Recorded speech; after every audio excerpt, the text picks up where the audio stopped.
आपने कभी ऐसी स्त्री के बारे में सुना है जो विवाहित होने और संतान के जन्म के बाद भी कुंवारी हो?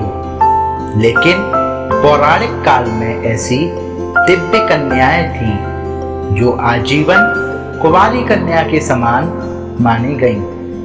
पौराणिक समय में ऐसी 5 कन्याएं थीं जो विवाह के बंधने के बाद और संतान को जन्म देने के बाद कुंवारी कहलाती हैं। इन्हें पंचकन्या या पौराणिक समय की दिव्य कन्याएं कहा जाता है। जानते हैं इन 5 कन्याओं के रहस्य। पहला, देवी अहिल्या। वाल्मीकि रामायण के बालकांड में देवी अहिल्या का जिक्र मिलता है। अहिल्या रूपवान होने के साथ ही संस्कारी, सुशील और पतिव्रता नारी थी। अहिल्या का विवाह ऋषि गौतम के साथ हुआ। शास्त्रों के अनुसार ऋषि गौतम एक बार स्नान के लिए प्रातःकाल आश्रम से बाहर गए थे। तभी शची के पितृ पति इंद्र ने अहिल्या के साथ छल पूर्वक कुकर्म किया। जब इस बात का पता ऋषि गौतम को चला तो उन्होंने इंद्र और अहिल्या दोनों को श्राप दे दिया। देवी अहिल्या ने ऋषि गौतम से क्षमा याचना भी की और कहा कि इसमें उनका कोई दोष नहीं है। लेकिन गौतम ऋषि नहीं माने और अहिल्या को श्राप दिया कि तुम शिला बनकर निवास करोगी। त्रेता युग में जब श्री विष्णु राम का अवतार लेंगे तब उनके चरण रज से ही तुम्हारा उद्धार होगा। इसके बाद राम भगवान द्वारा अहिल्या का उद्धार किया गया और वह आजीवन कुंवारी कहलाईं। दूसरी, द्रौपदी। शास्त्रों के अनुसार द्रौपदी का जन्म यज्ञ से हुआ था। द्रौपदी सुंदर, धीरजवान और पवित्र महिला थी।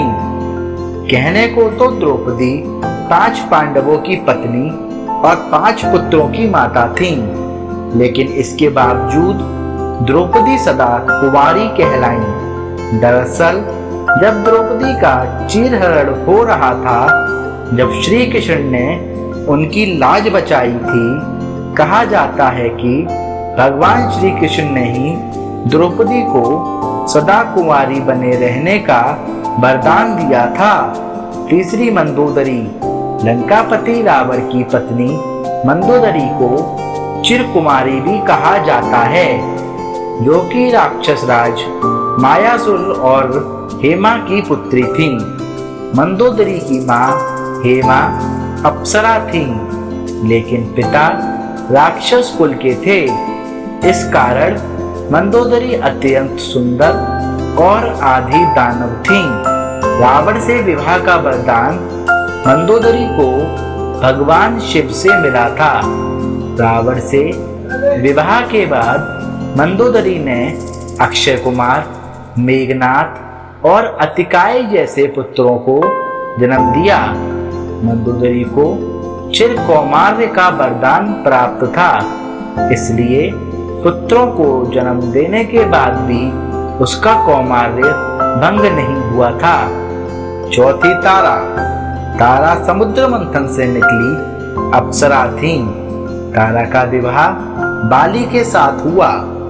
बाली के भाई सुग्रीव ने छल से जब उसका वध कर दिया तो तारा ने श्री राम को कोसते हुए श्राप दिया कि वह भी अपनी पत्नी सीता को पाने के बाद खो देंगे। साथ ही तारा ने यह भी कहा कि अगले जन्म में बाली के हाथों ही राम की मृत्यु होगी। इसके बाद द्वापर युग में भगवान विष्णु ने भगवान कृष्ण के रूप में जन्म लिया और उनके इस अवतार का अंत भीलजरा नामक शिकारी के हाथों हुआ, जो कि बाली का ही दूसरा जन्म था। तारा को भी आजीवन कुंवारी रहने का वरदान प्राप्त था। पांचवी थी कुंती। कुंती महल में आए महात्माओं की सेवा करती थीं। एक बार महल में ऋषि दुर्वासा आए हुए थे। कुंती के सेवा सत्कार से ऋषि दुर्वासा प्रसन्न हुए और कहा कि पुत्री, मैं तुम्हारी सेवा से प्रसन्न हुआ हूँ, इसलिए तुम्हें एक मंत्र देता हूँ। इस मंत्र से तुम जिस देवता का स्मरण करोगी वह तत्काल सामने प्रकट होकर तुम्हारी इच्छा पूरी करेंगे। कुंती का विवाह हस्तिनापुर के राजा पांडु से हुआ, लेकिन पांडु को यह श्राप मिला था कि अगर वह अपनी पत्नी कुंती को स्पर्श करेंगे तो उसकी मृत्यु हो जाएगी। लेकिन उन्हें इस बात की चिंता रहती थी कि उनकी मृत्यु के बाद कुरुवंश समाप्त हो जाएगा। कुंती को ऋषि दुर्वासा अद्भुत मंत्र प्राप्त था, जिससे कुंती ने धर्मदेव से युधिष्ठिर, वासुदेव से भीम, इंद्रदेव से अर्जुन को पुत्र के रूप में प्राप्त किया। इस तरह देवताओं से संतान प्राप्ति के बाद भी कुंती का कौमार्य पवित्र माना